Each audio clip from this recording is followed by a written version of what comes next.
Shoot, we're live. I need my computer. I forgot it. Oh, you do? Yeah, so we can monitor questions as they come in. Okay, where is it? It's right around the corner in the dining room. If you want to get it. Hi, friends. We'll give you all a few minutes to get here. We are live. I'm going to do a weekly family update. And it's Cecilia's birthday.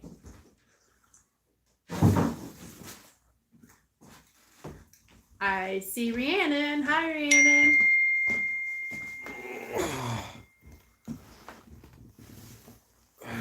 Travis is just getting the computer to set up so we can read comments as they come in, even though we'll see them on my phone here too. Rhiannon says happy birthday to you, Cecilia. Cecilia is 1 year old officially. She had some cake. I just posted a couple pictures to my Instagram. She was a little bit more timid about it than I figured she would be. So that was funny. And she just didn't have it for very long. She's like, yeah, I'm over this. I don't like being sticky. So I took her upstairs and cleaned her up. So how is everybody? We're another week into this COVID craziness.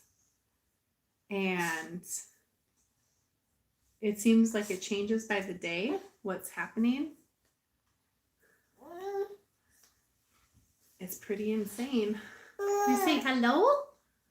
Say hello. Hello, adoring public. Yeah. Is that you there? Is that you there? And how's your week going with homeschooling? If you're a homeschooler or if you're, you might want to mute it.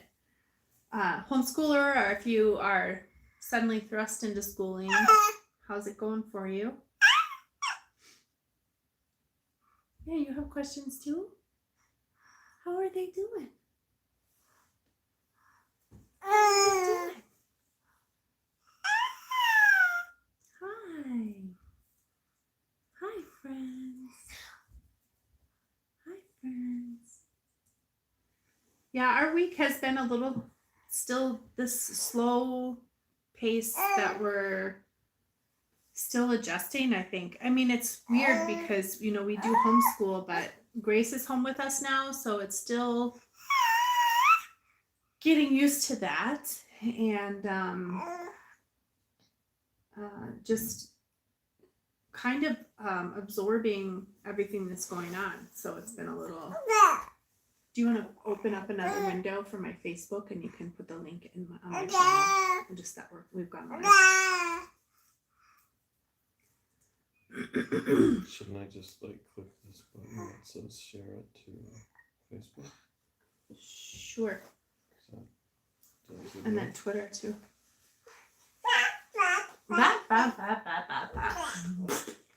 We're just going to give it another minute here while we connect these to the socials. I can't do more than one thing at a time right now. Right. He's funny like that. Yeah. Look at you on the screen. Do you see it? You say hello to friends. Thank you for the hug. Can I put it on this or not? No, that's Pinterest. Oh, it's not going to go there. No. You can go Twitter though.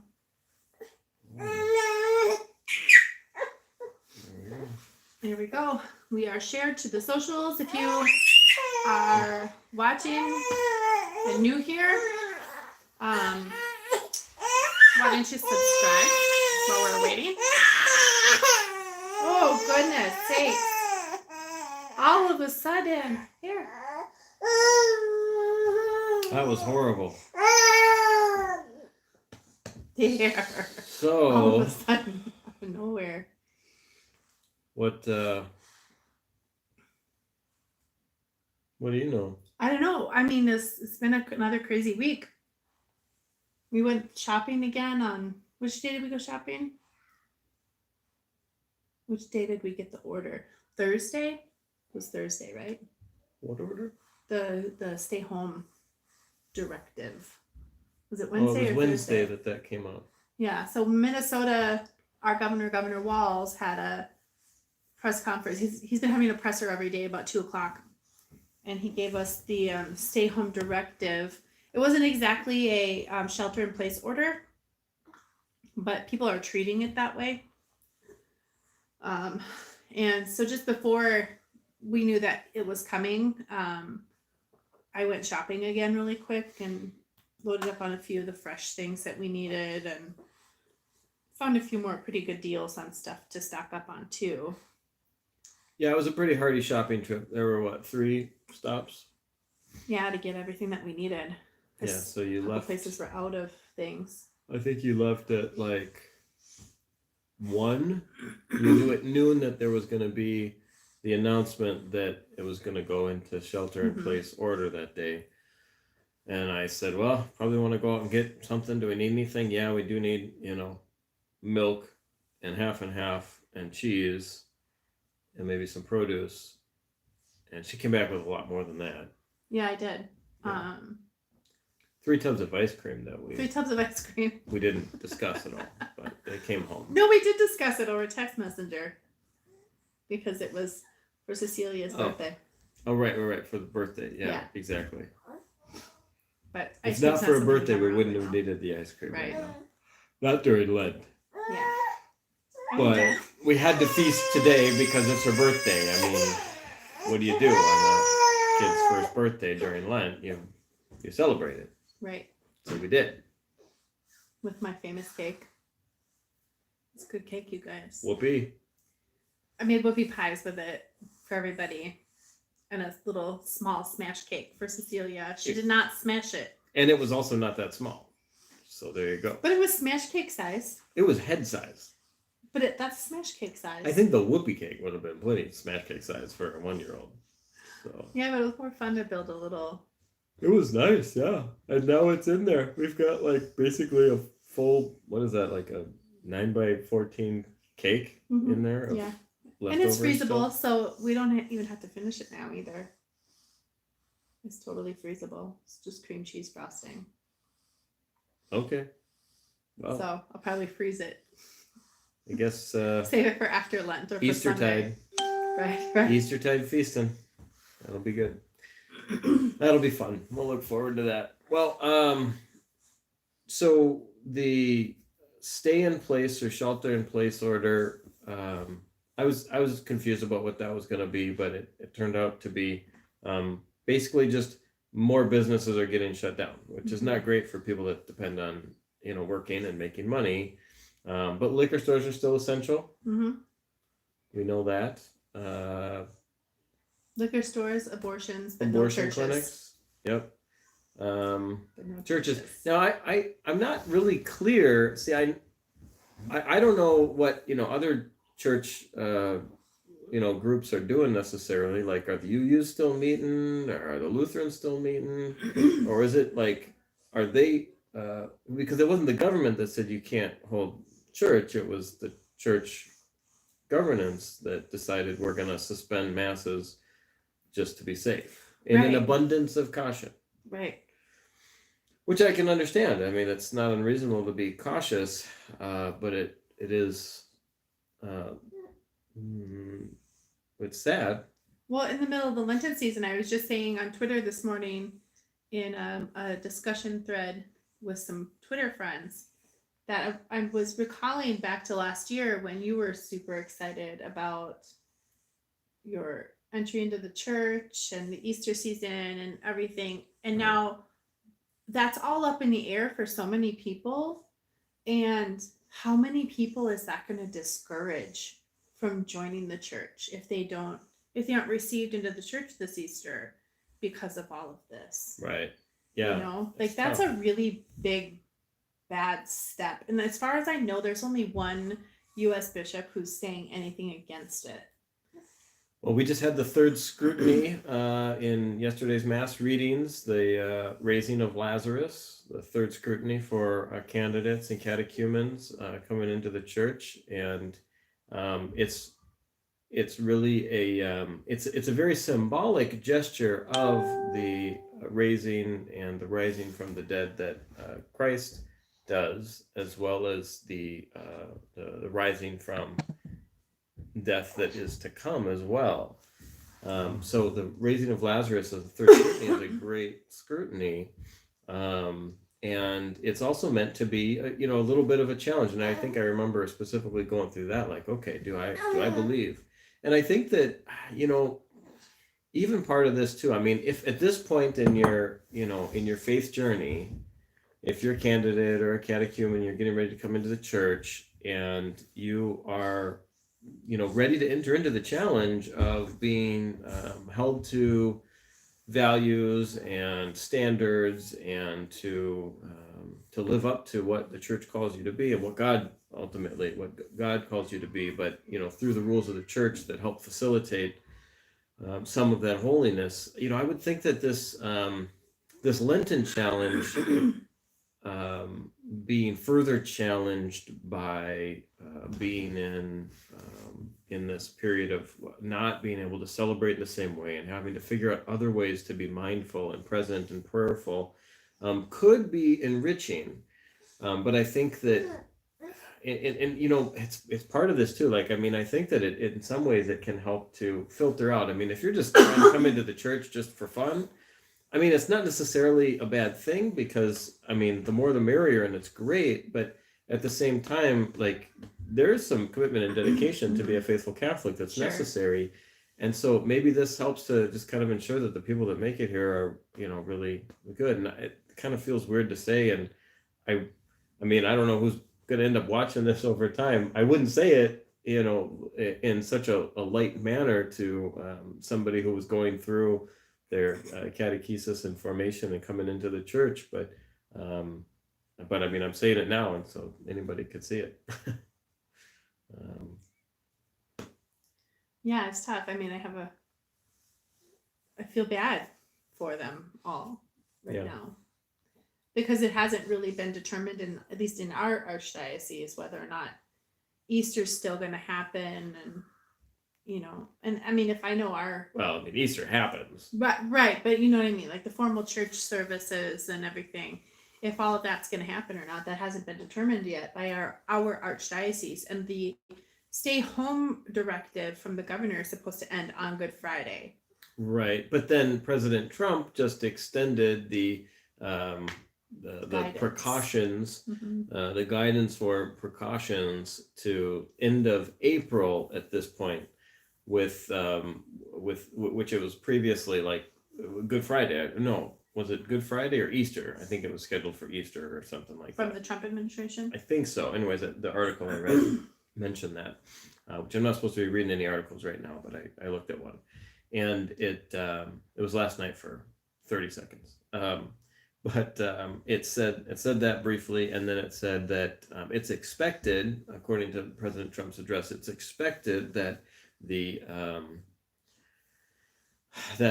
world, or that our country, should be getting back to normal by the beginning of June at this point. So that was kind of a striking contrast to maybe previous hopes of return to normal. Right. Yeah, and I was just discussing too. I mean, just a couple minutes ago, we were mentioning when Grace goes on to DC in the fall. Is she going to go to DC in the fall, or is she going to be paying $20,000 for a Zoom class? Yeah, Zoom University, as she said. Is it going to all just be online teleconferencing because there's no campus togetherness, or what are they going to do? It's kind of crazy. And I feel especially bad for her right now too, because I mean, this is all coinciding with the end of her senior year of school, her 18th birthday. We can only sort of plan to have a graduation party for her, but we can't concretely plan to have a graduation party for her. We don't know if graduation is still happening. Right now, their classes aren't going back into session until the beginning of May. They're doing distance learning until the beginning of May. We don't know anything, and this is and honestly, I think it's an overreaction. I'm glad that the schools are empty, but at the same time, it's the rest of everything is such an overreaction, I think, especially because there isn't anything concrete. Nobody knows anything concrete, so it's it's tough to measure the response, and the only responses we're really seeing are the super duper extreme on one side of close everything and people asking the government to completely nanny state us and tell us what to do and where to go and when to do it, and and then it's the other end of a free-for-all where everybody thinks that everybody should just be doing whatever we always do and not taking any precautions because who cares about your neighbor? Those are the two extremes that I'm seeing, and I don't ever see the middle where it's like, okay guys, it's not a zero-sum game. We can do both. We can safeguard the vulnerable in our population and not let our economy come to a screeching halt and completely destroy people. Matt Walsh had tweeted the other day, I think it was yesterday or today, that there are already suicides happening over this because people are going to be in financial ruin, and nobody's considering that as part of the cost. Mm-hmm. And it's really upsetting that everybody's just thinking, about germs that we don't even, there's nothing conclusive about this illness. Right. Nobody has anything conclusive about it. Yeah, I mean it's it's obviously difficult. There's it's important to be prudent, obviously, and I think that's necessary. But I don't know the answers. We're obviously very fortunate that we don't have to worry too much about being able to pay the bills and take care of stuff. It's very lucky because not everybody's in that situation. Though companies are figuring. A lot of companies are figuring things out. But I think it's more so the more professional type jobs that are able to be more flexible. But when it comes to wage workers, that's going to be a lot different, and that's got a huge toll because honestly, that's where that's a lot of the drivers of the economy is the simple day to day every day everything going on, and that's really stopping quite a bit. Stock market's really been going crazy. I've been posting a little bit over the last week about some partial run back ups after the 30% drop on the Dow, and then back up another quarter of that or a third of that, and then turning back around the other way. And then today I think it closed up, but I wasn't paying attention today. I was busy with a lot of other stuff. But there's just so much going on, and it's a lot of whiplash and roller coaster ride.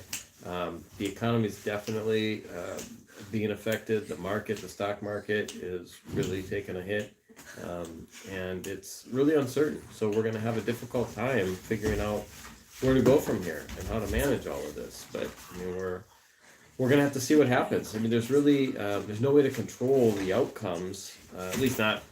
I don't have any control over it. We just do the best that we can with what we've got available. So just working on. You might hear our teenagers grunting in the background, kind of being strange. They're aggressively dancing off camera to try to distract us from their conversation. Right, but it's just it's amazing because it's almost like the more that we kind of just try to pretend like there's not really anything going on, the more aggressively everything tries to, make something happen so that we have to respond. Yeah, it's totally a great metaphor. It is. It's a pretty impressive metaphor because it does. It just gets stronger. And we've been trying, but I think that the way that we kind of opened and kind of got into it in the first 5 minutes of this conversation here really indicates that I think we're a little bit more stressed out about where we are right now than we were last week. Yeah. It's becoming that much more uncertain about just how bad is everything going to get. Right, because the thing that I'm most stressed out about is other people. Right. Well, because that's goes without saying, really, when we're talking about Tasha Rose. Right, but it's amplified though, because we're already seeing articles of people being engaging in mob rule, so you need to stop. Okay. I like that. She can't handle it. I can't, and this is my problem. She can't handle other people. This is my problem with this whole thing, is this mob rule of, okay, Stop. You're being really loud. And you're you're shaking our Our camera. whole setup. Um, All right. there's an That's article about a guy in Maine who She just ran into a chair. something was going on that he had to leave his property, and a group of his neighbors cut down a tree and barricaded his driveway so that he couldn't leave because they were concerned about this. Or there's this video, I can't remember who posted it, Nuts. but this video out of like Brooklyn that was being recorded of people screaming out of their windows, "Go the F home! Go the F home!" Screaming at people in the street. You know, they don't need to make laws. They don't need to drive tanks down the street or have police on PAs going down our neighborhood streets telling us to stay inside or any kind of mandated law, because they have the societal pressure towards people over something that we don't know what it's actually going to do. Right now, like over 100,000 people have died. Maybe it was higher than that, actually. I didn't commit the number to memory. 100 and something or 300 and something thousand people have died of the flu.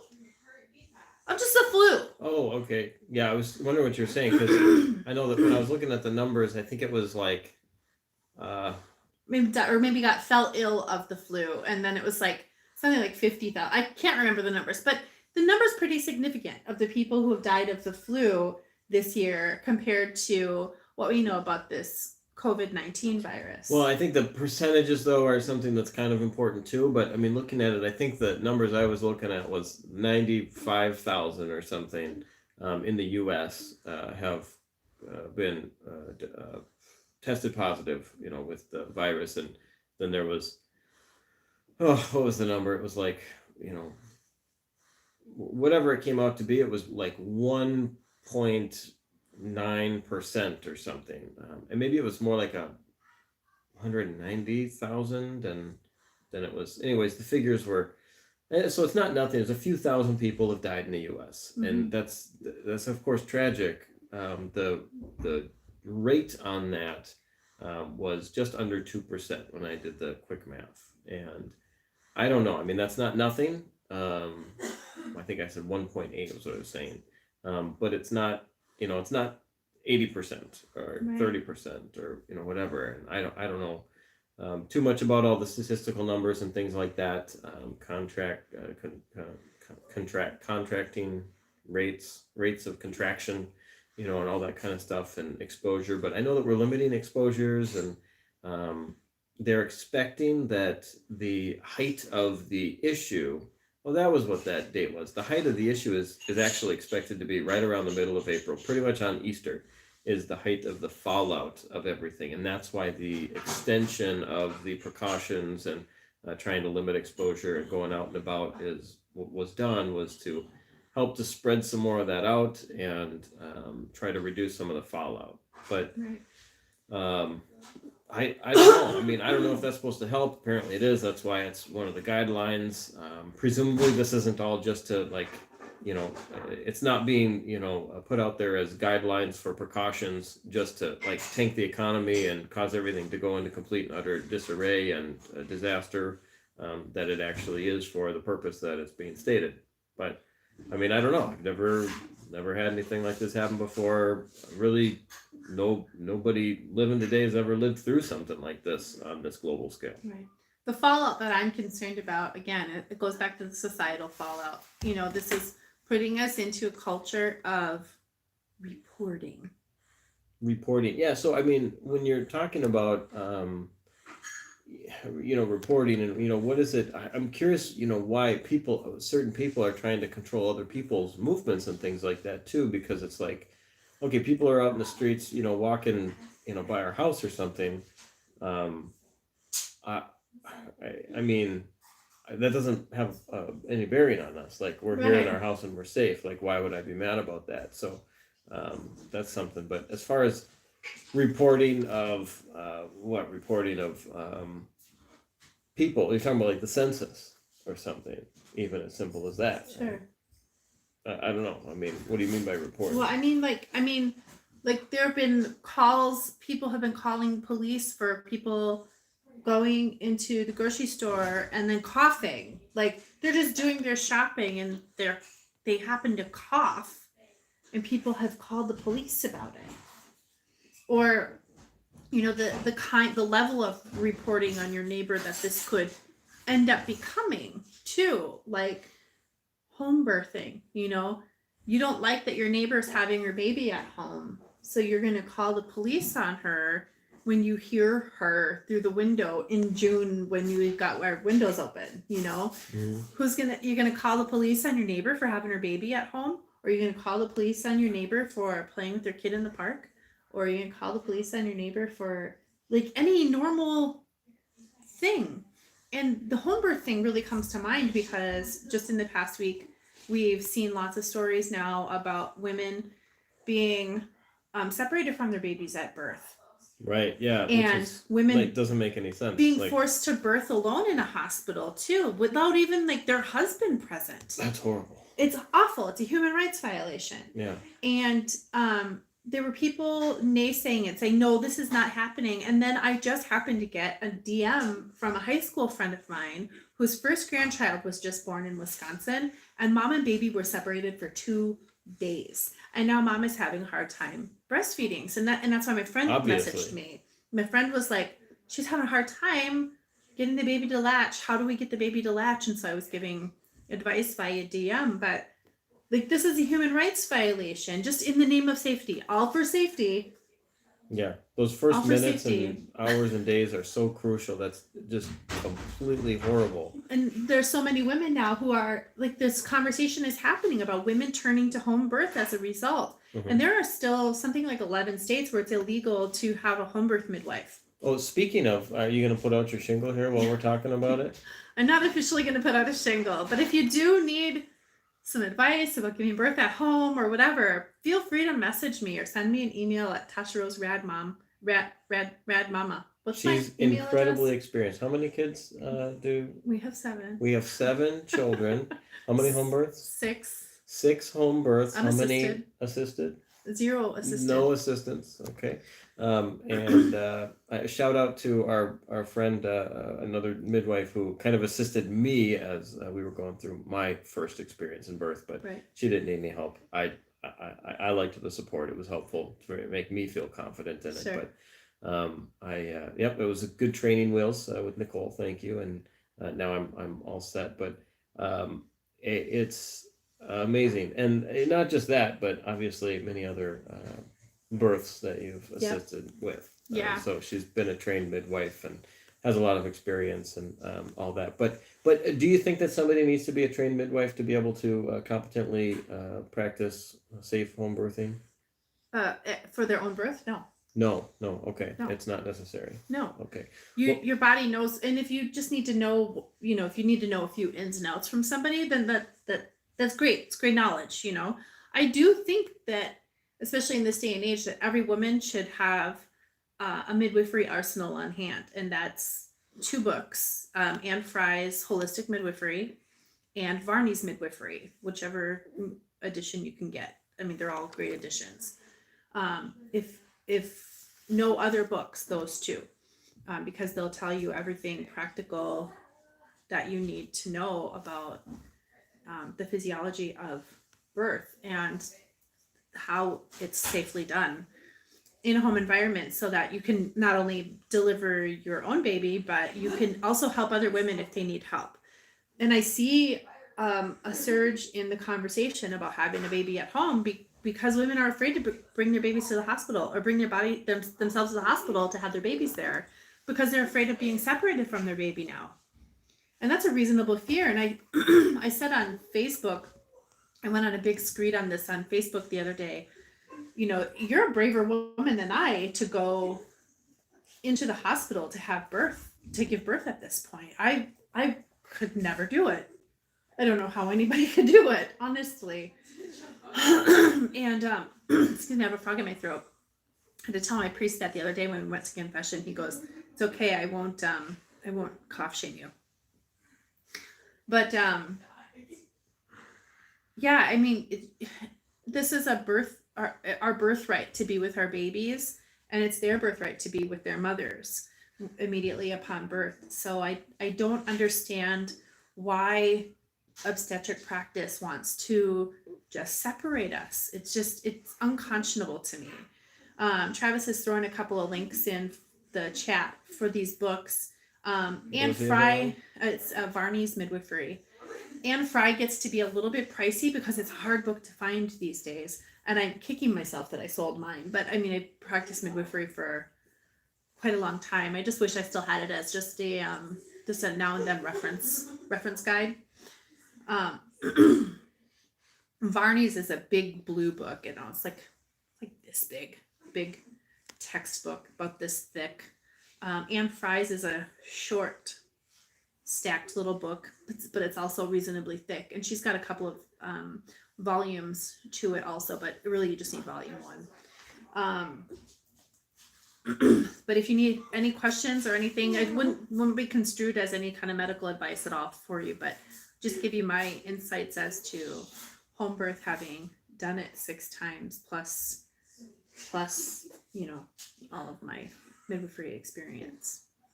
Yeah, and I mean it's really an amazing thing, and the big thing I would say for any men that it really helped me to read specifically what's her name, Gaskin, Ina May Gaskin, what's it, Ina May Gaskin. Is it her guide to childbirth? Was it that one? It's the one that tells about their whole birth center. It goes over the history of it. Yes, that one. It's really just about like, okay, look, hospital births are really not all they're cracked up to be, and it talked about in the last 100 years everything switched. Before that it was totally not a thing to have women laying on their backs pushing babies out in a completely unnatural position. That's not the way the babies are designed to come out.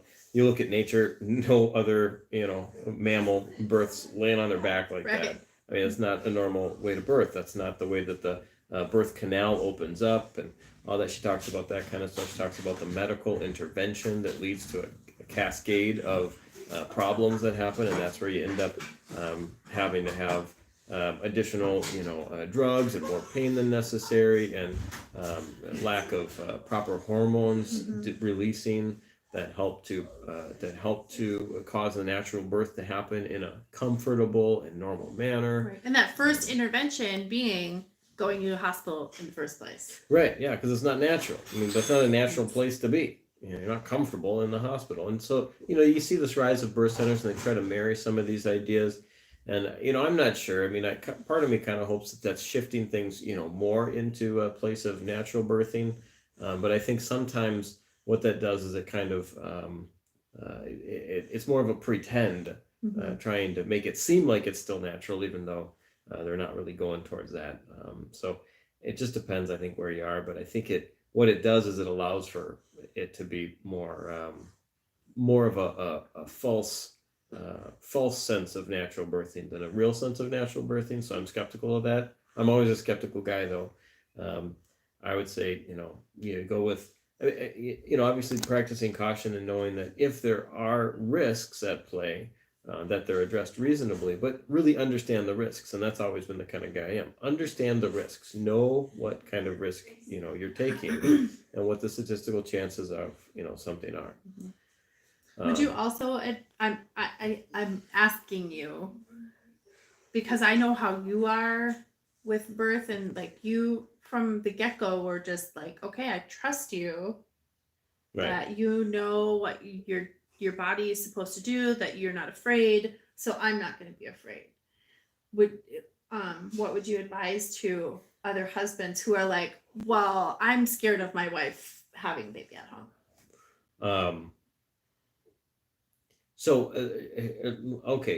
I haven't had to really think about this before, but in that way. But I mean, if I'm giving advice to future fathers out there, I mean, the point is, look, if you're going to be a team player and a team parent, with your wife, with making all sorts of important decisions throughout, not just the next 20 years of child's upbringing, but maybe multiple children, so even longer. But then also obviously throughout the rest of your lives together, because that's the commitment that you made when you got together and started the journey. Then you're going to have a really tough time if you're going to second guess everything about everything that your wife has to say about what should be done. So a woman is built for making babies and birthing babies, and my body and your body is not, men. That's not what we're designed to do. We're designed to be protectors, and that's our job. But we are not, like, our bodies don't function in that way. We don't give the birthing. We don't do that kind of things.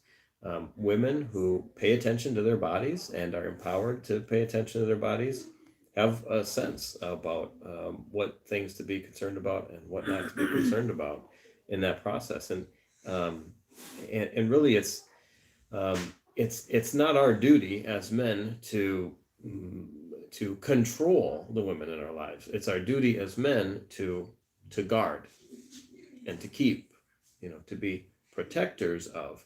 But protectors of means also to help facilitate and empower right action and right thinking, and to be able to make good judgments and to be partners in that process. So that would be the big answer is, if you can't come to some understanding at the beginning of the road here on how you're going to make big decisions together, and you just want to make all the decisions on your own, then you may as well just go ahead and just live alone and make all your decisions on your own, because that's going to be the way life is.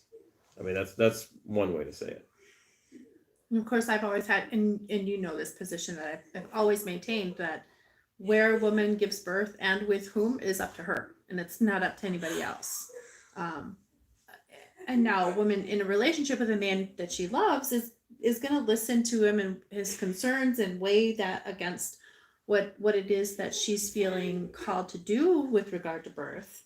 Right. But at the end of the day, she's the one who has to go through the physiological process. As such, she needs to feel safe. She needs to feel supported. And if that's by herself in the dark in the bathroom, then that's where it is. If it's in a hospital, then I support a woman going, and if that's her decision, that she has all of the information before her, and she's got people, her husband, a support network that says, yes, we support you in your decision of where to give birth, then that's where she should give birth. And if it's at home in her bedroom, surrounded by all of her children and her husband only, then that's where it should be. But it like I said, at the end of the day, it's her decision with input, weighing the input of her husband. That's how I feel about it. That's how I feel about it.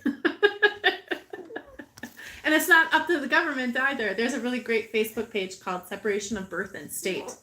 Yeah, And right. I love that Facebook page because I believe that that women we've always had this nailed. And people like to say that, oh well, prior to obstetric birth, women died and babies died, and you don't hear about how many babies die every year at the hands of obstetric practices. Right. But you do hear about the 5 to 10 babies a year that we hear about who die in home birth. Yeah. And you don't hear about, okay, now since obstetric birth took off, we do know that we know about germs now. We know that you're supposed to wash your hands because that transmits, all sorts of nasty stuff. We've got better sanitation. We've got better nutrition, more widely available to everyone. So our incidence of home birth, mortality rates in home birth are going to be lower. Mm-hmm. Our incidence of C-section rates, and this is something that Ina May has in that book too, is C-section rates. So I'm just going off of memory here, but it's something like home birth transfers that ended up in C-sections. It was like 6%. Right. Excuse me, or something like that. And the World Health Organization, let's set aside, the fact that they're kind of corrupt and pretty evil. The World Health Organization says that under 15% is what a developed country should be aiming for. The United States, we're at nearly 40%. Right. Yeah, it's very high. Yeah, I was mean- going to say approaching 50% is what the numbers are. And I mean, there are certainly practices, obstetric practices that would prefer to have most, if not all, of their babies delivered by a C-section. Right. Because there's just very little chance of anything ever happening when it comes to negative outcomes, death of a baby. Now, those same obstetric practices, in most cases, wouldn't have a problem also performing abortions. I don't know, if they're at the same type of clinics or whatever, but like those doctors, they would also do abortions if it was elective and somebody Right. didn't want a baby, but they want to go ahead and cut the baby right out if the baby's going to be born, if the parents want the baby. Because they don't want to risk the death of the baby. So it's a very two-sided thing, but the thing that you're missing, and I know, maybe you've had a C-section and maybe it was medically necessary, maybe it was, maybe more optional, but just to be safe. I'm not sure, but I know that so part of that Ina May Gaskin book was all about that connection that happens, the hormonal releases that happen when the baby's born in a natural manner. The mother creates endorphins. And that excites the Oxytocin. emotional connection that's going to be created with the baby. The baby is also infused with all those emotions, and that facilitates a bond. That bonding doesn't happen in the same way at all in a C-section, because it's not birth. It's not birth through the birth canal the way that it's biologically made to be. And what kind of psychological repercussions are there because of that lack of intimate, innate biophysical connection that's meant to happen at birth, the way that it's supposed to be. And it's not to say that sometimes it's not necessary and that Right. that is a normal thing that should be that could be potentially overcome with time, but it creates a challenge.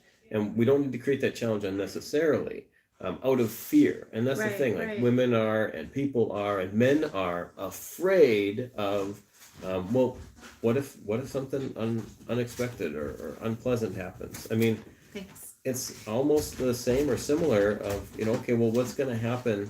How do we deal with You don't a need to- miscarriage, right? If the baby, No, too much.